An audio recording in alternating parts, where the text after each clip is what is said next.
If you've ever been asked what you want for your children's future, you've inevitably at one time or another responded, "Oh, I just want them to be happy." Well, there's nothing wrong with this, at least on the surface. Joining us now is Collett Smart, our resident psychologist, here to discuss a chapter of her upcoming book, They'll Be Okay, and whether we should value happiness as highly as we do. Collett, thank you for joining us. Thank you for having me. It's okay. So I was reading through just a little blurb about this chapter of your book, and I found it absolutely fascinating. And you say in it that happiness shouldn't be our end goal. What do you mean by that? That's blowing my mind. Like, why? So you pulled out just a little excerpt there. Whenever I run parenting seminars, I actually ask parents that question. I say to them, what do you want for your child? So I actually have kind of this parenting mantra. Parent with your child's future adult in mind. And then I say to parents, what do you want for your child? And please don't say, I want my child to be happy. And then I get these confused looks. Parents look at me and going, well, you're a psychologist. Like, isn't that your job to make our kids happy or make us happy? And actually, no, that's not the end goal. Now, I'm not saying I want your children to be sad. I don't want my children to be sad. But if we teach our children to pursue happiness above all else, we actually rob them of being fully human. I believe the full gamut of emotion is what makes us human. And many of the tough emotions, going through times when we have fears or feeling sad or even angry at injustice, are appropriate. And so if we're teaching children just pursue happiness above all else, they miss out on learning to become resilient, learning to thrive. It's in the tougher, as much as we don't like to hear it, it's in those tough times that we actually build character, not through the times when we're always happy. So how should parents be framing that answer then? Like, what should they be wanting for their child? So I say, this is when I say, think of your child's character. What are you hoping for your child's character? And they would then they start to dream of things, and so not career prospects or having a big house. They will start to say things like, well, I want my child to learn perseverance. They start to look at their value system. I want my child to know that even though things are hard, there's certain things they can do to push through those things. And even anger. I mean, sometimes we think being angry is always wrong. Now, there's times when we be angry at things that are not just. That's appropriate. But I always then say to parents, it's how we teach our children and ourselves. How do we respond when we're angry? It's not okay if you're angry to lash out at your sister and hurt her. So we start to brainstorm with our children what to do. I also say then, particularly in times of anger, don't try and deal with the anger in the heat of the moment. Your child's not going to hear anything at that point. It's actually just letting them get through that emotion. And it's not easy because we react, but it's afterwards we say, how could you have done that better, and how can you express your anger in safe ways that aren't hurtful or harmful to others or unkind.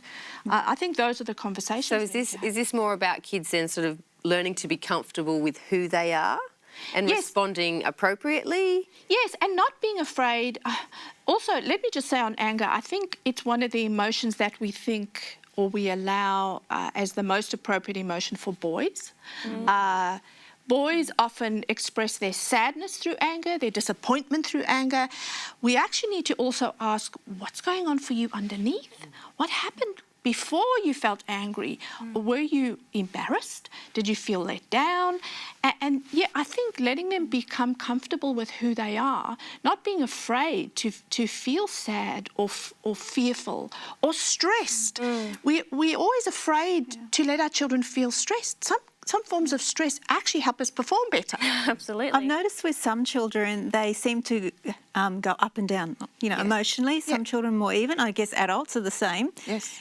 If you've got a child that seems to go up really easily, then down really easily, how do you cope with that as a parent? How do you help them with dealing with that sort of emotional roller coaster, which is their personality? Yeah, and I think you touched on that some adults are like that. I think we expect more from our children than we do ourselves. And I'm speaking to myself.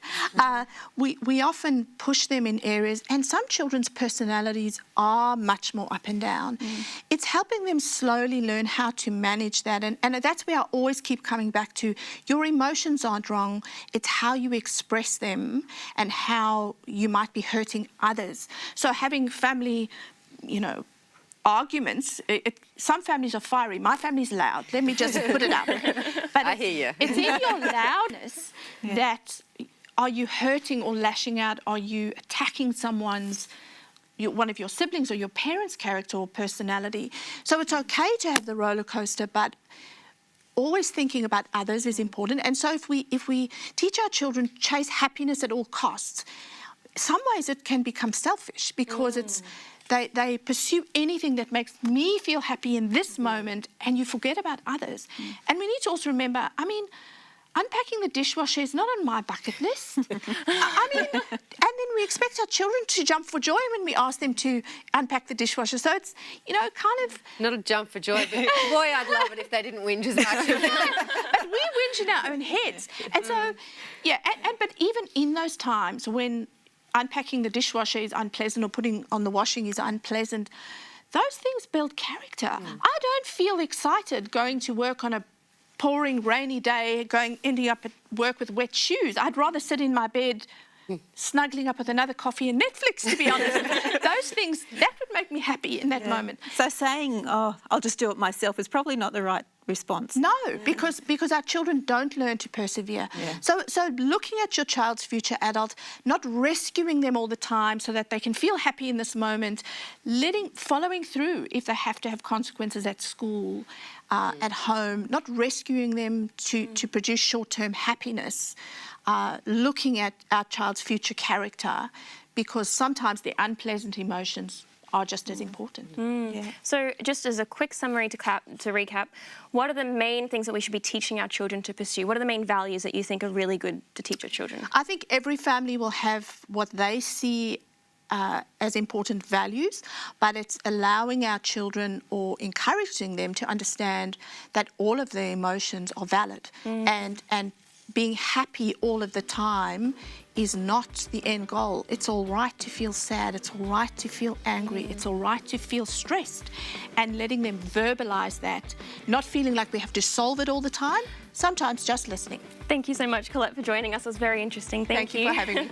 Well, if you'd like more nuggets of wisdom from Collett, the ladies, or any of our other amazing guests, please visit mumsatthetable.com or our Facebook page. We'd love to see you next time. Until then, goodbye and God bless. And remember, there's always room for you at the table.